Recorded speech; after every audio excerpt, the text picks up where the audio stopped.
Yo, Koy, it's the Yo and Yo show, yo. It's the Yo and Yo show, yo. Hit your boy on the microphone. It's the YoJo show. I'm Michael Yo. I'm Joe Koy. Okay, so we got to talk about it. Everybody's talking about Apple. They have their big conference. Yeah. They announced some new projects. And actually, at the same time they're doing this, I'm reading the Steve Jobs book, and he's the one that made this famous and popular. His big one was in 1984 when he introduced the Macintosh. You remember that commercial back in the day? I remember the commercial. That's how old I am. Explain to me the commercial. I want to see. The commercial is when it was kind of like this huge, it was black and white, and it was weird. It just looked weird. It just looked like some kind of a, like some kind of a democracy, not democracy, you know what I'm talking about? Like some guy was talking and he was being all controlling the people, and then all of a sudden this guy takes It's a woman. It's a woman, takes this hammer and throws it at it, and then it was Macintosh. Can I tell you what that was about? Yes. The evil guy that was speaking was IBM. You learned this in the book because IBM was a big company back then, and the girl running was like the new. Hey, it's the new age. It's the new breed. It's Macintosh.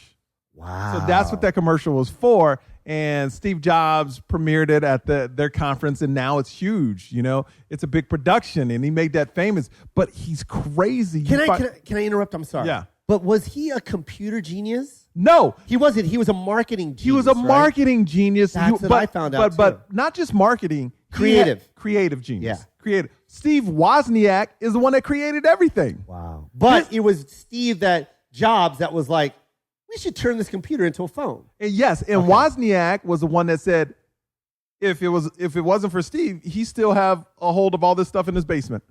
You know, he just wanted to make it for people. Like Wozniak would have gave it away for free. That's the kind of the guy he is. Where Steve wouldn't give stocks to people that started with him. Really? Yeah, where Wozniak gave away a lot of his stocks, 2,000 of his shares when they first opened at $236 million. Like after their stock opened, I forgot what year, but he was worth, at 25 years old, was worth $256 million. At 30, got kicked out of his own company. At 30. Who? Steve Jobs. They fired him from his own company. Because he went crazy and he just started creating things that didn't sell. They said he was such a perfectionist that he would paint. Like he would inside the machine.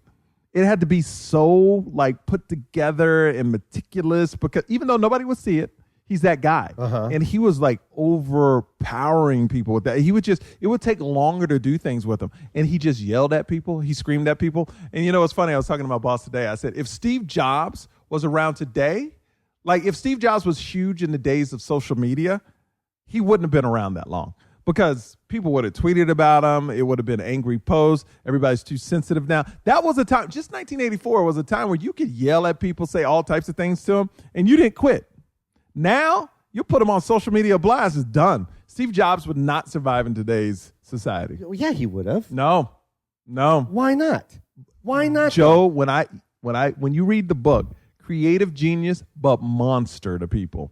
Like one of the meanest people you could ever, and they said the genius about him too, he was so mean to people, but then he could turn it on and be so nice to someone. Mm-hmm. Like when I say mean, we'll look at a woman and say, your dress is awful. Get the fuck out of here. Well, her dress was probably fucking awful. Get the fuck out of here. Don't tell me that you don't go to your work and you see some hideous outfits.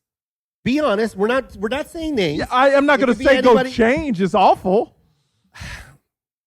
He was a monster. I own a restaurant. Yes, you do. Okay, and there's an image attached to that restaurant because I invested a lot of money and my image is a part of that restaurant. And a lot of fans come to my restaurant. So anything that is in that restaurant that involves me is an extension of me. Am I right? So when my cousin, Bo, who dresses like it's fucking laundry day every day, you know what I mean? The sandal Adidas shoes with the fucking crew socks, white with fucking plaid shorts and a fucking plaid shirt that doesn't match. They're two different plaids, and then a goddamn red hat and loud as shit and coming behind the counter. No, I need to yell at you. Okay, but see, what are you doing? This is my image, and you can't. But you have uniforms for people that work at your business. But he does. He says that in his thing. It's casual. Well, no, that's Bill Gates. Bill does that, right? But I'm pretty sure he's said No, things Steve like, Jobs has no. You can't just go blasting people's outfits, making them I do like great. to meet this woman, Michael. I like to meet this woman. Look, She just- probably was the slut Joe, in the office. Joe, if you read the book, you would understand this dude was a monster, but I respect him because he changed. This dude changed the world. Changed the world where nobody can walk around without a phone. Nobody. He changed the game. The iPod. You know, and this is the best thing. Hold on. Okay. This is the best thing I got from the book. And this is one thing I disagree with TV, with radio. They always do research. And what I loved about Jobs, he never did research. He says research, when you ask people what they want, he's like, they don't know what they want. So all they're going to do is regurgitate what they've already seen, which leaves no imagination, genius. Yeah. no imagination, no creative genius. He says, but if you get 20 creative people and say, what kind of item do we want? What do we develop? Oh, I want a device that can hold 10,000 songs. All right, how can we do that? Like if he would have went by research, the iPod, the first, the iPod is what really put him on the map after Macintosh. Yeah. Nobody, if you research people, they never would have said, I want a device that fits in my hand that has 10,000 songs. Nobody would have said that. That's crazy. Nobody. And he says all these companies, and that's why all these computer companies, all their shit looks the same as other people's. Wait a minute. So you're saying that he created that first I thought there were more than just the iPod. I thought Microsoft had one too at the same exact time. Didn't they? No, Zoom came out after. It did? Zoom came out. I believe he came up with that idea. his team and him. That's fucking nuts. That's nuts. To think like, you know what I mean? I thought it was like the tape deck. I thought he just made the tape deck better. No. You know what I'm saying? No, he created things. He created that idea of the iPod. He's the one that created the Macintosh, the first computer to talk. He created that. That wasn't out. People never thought of that. Yeah. He created that. He created the first different font. You remember how font used to be named New York, Chicago? Yes. He created that. He created things. He didn't just, he never looked at other people's works. What he would do is when they come out with an item, he would give it to their team and they would dissect it. And there was no middle ground with Jobs. It was either it sucks, it's shit, or it's great. Holy shit. So the dude was, the book is phenomenal. Please read it. You will learn so much of how to be hungry and get 25 years old. 25 years old. 200, started Apple in his garage at 19, 18. Sold it. Boom. Rolling with Wozniak. He's the type of guy that sees something and makes it okay, but what can we do to make this idea? And when I say see something, not actually see or hear an idea and then just blow it up. Man, that's crazy. That's why when my friend, Corey, I'll shout him out, Corey Pampalone, when he bought that iPod when it first came out. Yeah. And I remember that day, it was just because the packaging was fucking amazing. And he preaches that. It's about presentation. It is about presentation. I'm about that too, man. I'm a big fan of that. When you buy Beats by Dre, you're not buying the headphones. That case, you don't want to throw it away. Yeah. It's fucking beautiful. And same thing with that iPod. I remember when he got that iPod, I wanted one just because of the packaging. I was just like, that is the coolest box I've ever Christmas seen. opening something like that. Opened it. It had all these separate envelopes of extra shit, you know what I mean? And then a headphone that was I've never seen before, you know what I mean? And then it was all white, which you've never seen before. And then his was silver with the white scroll pad. And I swear to God, he said this to me, Corey, because he's like a big art guy. He's an artsy guy, you know what I mean? And he said to me, this is gonna be a phone someday. He goes, this guy is gonna make a phone. He was such a fan of any guys that are into art always had a Mac. And they're always fans of Steve Jobs. But he looked at me, he goes, this is gonna be a phone. And it was. And I remember looking at him going, because at that time we had the big Nokias or whatever it was. It was something shitty, you know what I mean?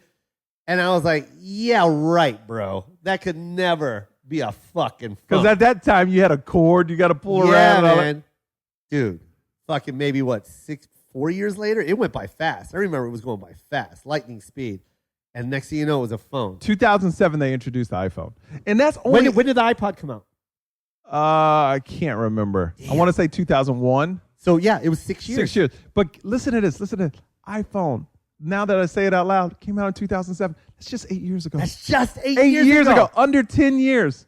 But get this, though. Get this. When that iPod came out, my friend said that. Imagine being the genius that Steve Jobs was. Mm-hmm. When he looked at Wozniak and said, no, this is brilliant. We need to make this huge. Yeah. When my friend said that, why couldn't I have been a Steve Jobs at that time? You know what I mean? Why couldn't I go, well, then fucking A, I need to take some money out and buy some Apple stock now. Well, see, that's the difference between geniuses and people that are not geniuses. And that's why you got to fucking act on those impulses. That's right.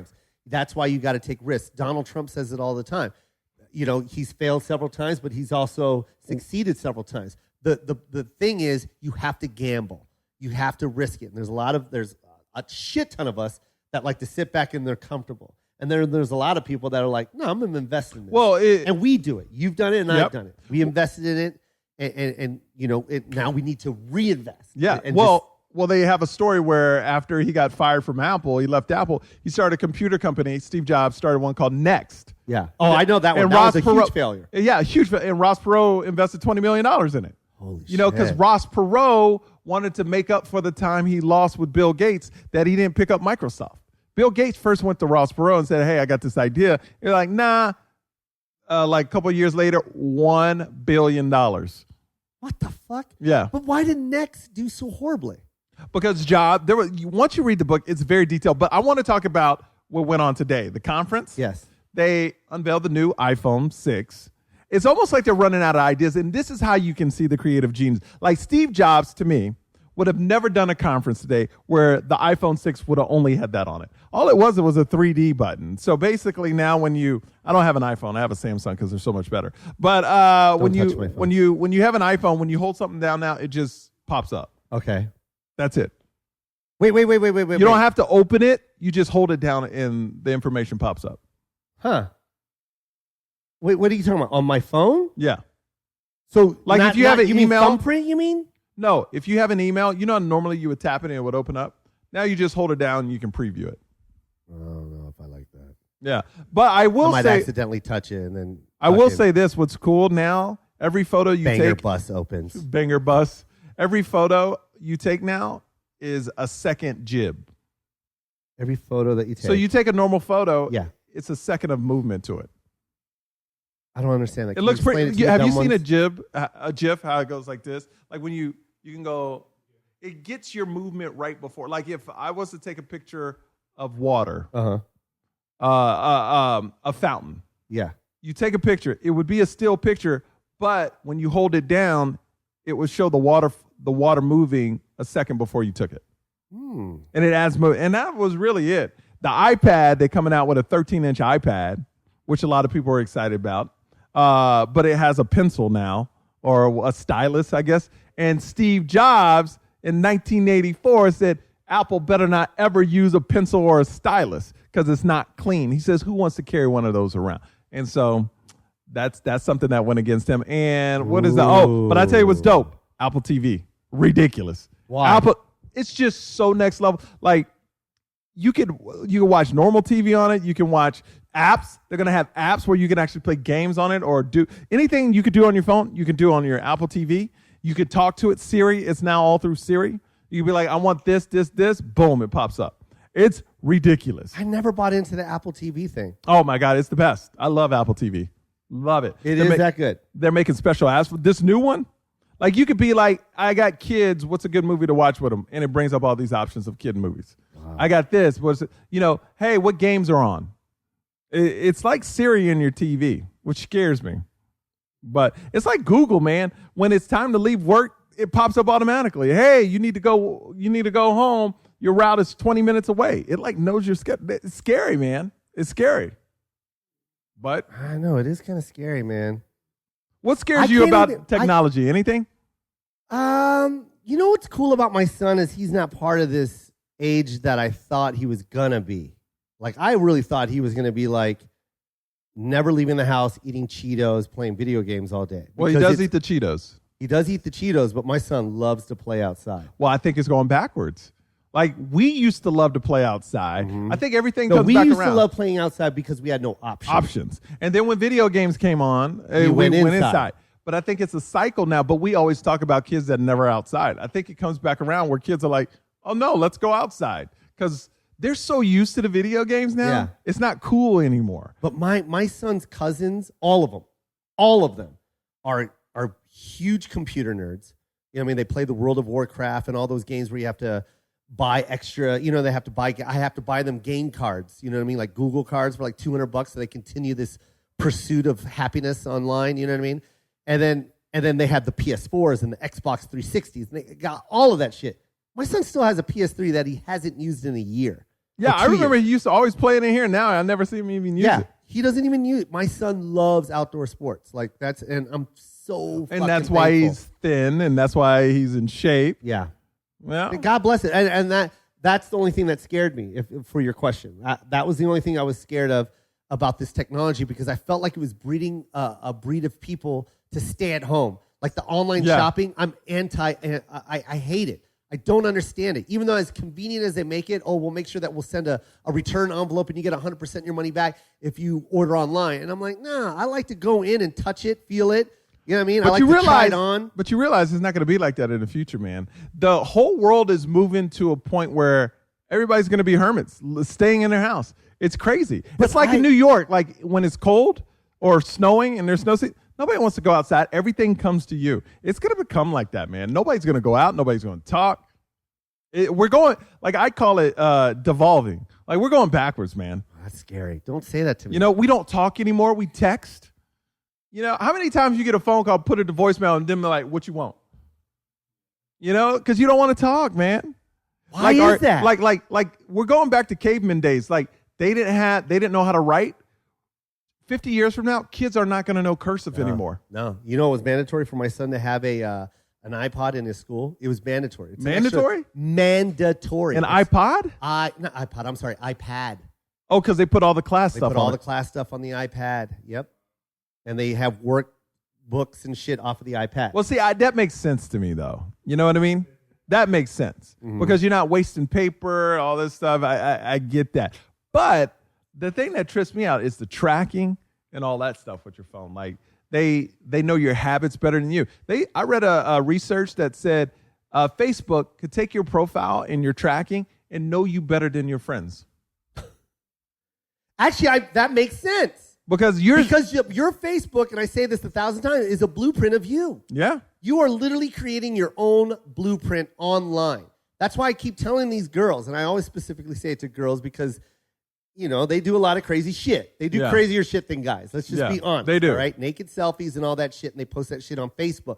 And I'm just telling you, that is a blueprint of you, and it stays there forever. Just because you have a pass lock doesn't mean the person that owns Facebook doesn't have your fucking pass lock. That is a digital footprint that will last forever. Forever. It's not going away. Forever, and it's going in their hard drive. Not yours, theirs. Forever. Where you eat, where you play, who you fuck on the DL, all that shit is on their heart. And you have created that, and you got to be careful. Can I tell you what's crazy? 30 years from now, the president of the United States, the whole thing is going to be about, we looked at your Facebook profile for 20, 30 years ago, and we found this. Can you explain this? Wait, Can you imagine? What happened? No, I'm saying 30 years from now. Uh-huh. Just think, if you're 10 or 11 right now, Yeah. 30, 40 years from now, you're running for president, right? Yes. They could bring up your Facebook. Oh, you're done. And just like, you were doing beer keg. Oh, you're done. Can you imagine? That's going to be a part of the process in like 20, 30 years from now. They're going to have it. They're going to fucking have it because you Put it sign out away. there. When you fill out that Facebook, ladies, and I'll say guys too, but you agreed to a contract that you did not read.